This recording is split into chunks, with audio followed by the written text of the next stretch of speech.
Hello guys, myself Rishi Jain. I hope all are you doing very well.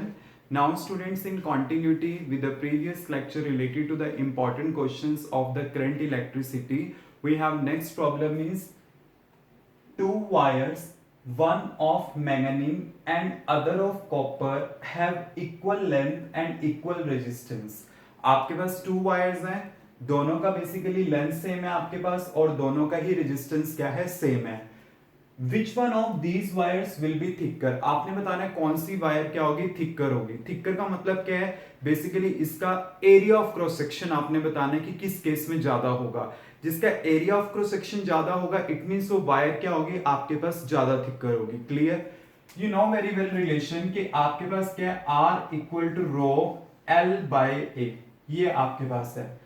आपने length क्या रखनी है, same रखनी है. आपने रेजिस्टेंस भी क्या रखना है, सेम रखना है. जस्ट रो और ए ये दोनों वेरी कर सकते हैं क्योंकि उन्होंने दिया है कि दोनों का लेंथ सेम है और दोनों का रेजिस्टेंस क्या है, आपके पास सेम है.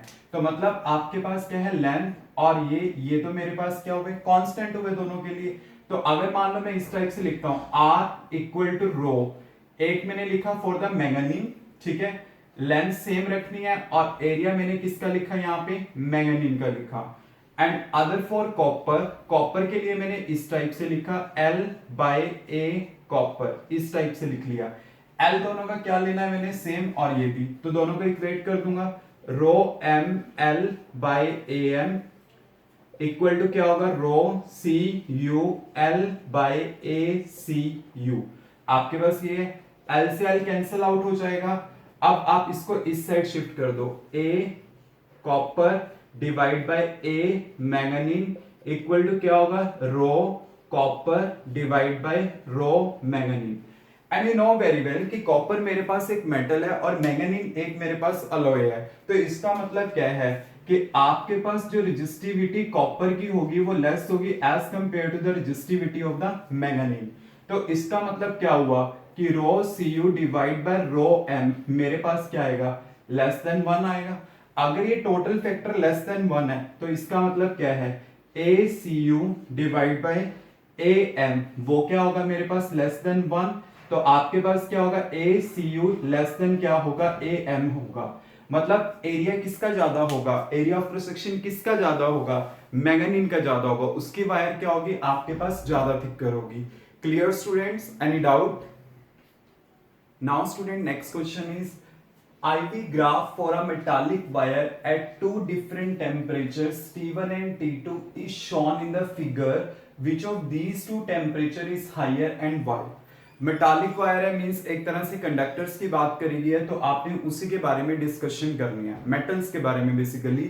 तो आपको पता है मेटल के केस में क्या होता है कि जो रेजिस्टेंस होता है वो डायरेक्टली प्रोपोर्शनल टू टेम्परेचर होता है. मींस जितना हाई आपके पास टेम्परेचर है वो ज्यादा रेजिस्टेंस को क्या करेगा, इंडिकेट करेगा. क्लियर. अब देखिए ग्राफ आपके पास गिवन है, आपने बताना है कि T1 और T2 में से कौन सा टेम्परेचर हाई होगा वो आपने बताना है. तो आपको पता है टेम्परेचर जनरली वो हाई होता है जिसके कॉरेस्पॉन्डिंग रेजिस्टेंस आपके पास हाई हो. Because you know very well कि अगर आप टेम्परेचर को इंक्रीज करते हो तो वाइब्रेशन इंक्रीज करती हैं तो इलेक्ट्रॉन का निकलना डिफिकल्ट होता है. तो आपके पास रेजिस्टेंस क्या करता है, इंक्रीज करता है. तो आप यहां पे देख सकते हो, अगर मैं T2 के कॉरेस्पॉन्डिंग देखूं तो T2 के लिए V का वैल्यू क्या है, हाई है.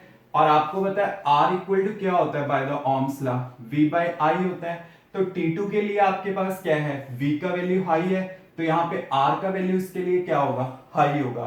तो इसका मतलब क्या है कि जो रेजिस्टेंस है वो किसका हाई है, T2 के कॉरेस्पॉन्डिंग हाई है. मतलब जो T2 के कॉरेस्पॉन्डिंग वायर है उसका रेजिस्टेंस आपके पास हाई है. अगर उसका रेजिस्टेंस हाई है तो इसका मतलब उसका टेम्परेचर क्या होगा, हाई होगा. एंड यू कैन सी कि करंट करंट आपके पास किसका, आपके पास क्या है, लो है. करंट आपके पास क्या है, T2 का लो है. अगर करंट लो है तब भी क्या होगा, अगर करंट मेरे पास यहाँ पे लो हो गया तो रेजिस्टेंस हाई हो गया. तो अगर रेजिस्टेंस हाई हो जाता है तो टेम्परेचर ज्यादा. मतलब जो T2 है वो किसको कॉरेस्पॉन्ड करेगा, हाई वैल्यू ऑफ रेजिस्टेंस को कॉरेस्पॉन्ड करेगा. मतलब वो किसको कॉरेस्पॉन्ड करेगा, T2 को. अगर मैं T1 को एनालाइज करता हूं तो T1 के कॉरेस्पॉन्डिंग मेरे पास क्या है, यहां पे V का वैल्यू लो है, I का वैल्यू हाई है. तो V का वैल्यू जब लो होगा तो रेजिस्टेंस लो होगा, तो मतलब ये टेम्परेचर आपके पास क्या होगा, लो होगा। मींस ये चीजें आपको क्लियर होनी चाहिए। और ये सबसे ज्यादा मैटर करता है कि आपके पास यहाँ पे दिया किस टाइप से गया है, कौन सा टेम्परेचर बेसिकली दिया गया है, वो चीज आपको पता होनी चाहिए कि T1 और T2 में से बेसिकली आपने फाइंड आउट करना और कौन सा मटेरियल आपके पास बेसिकली मेंशन है। मेटालिक था तो उसके कॉरेस्पॉन्डिंग हमने क्या किया, उसे सॉल्व किया है। Clear students, any doubt? Now next question is IV graph for two identical conductors of different materials A and B is shown in the figure।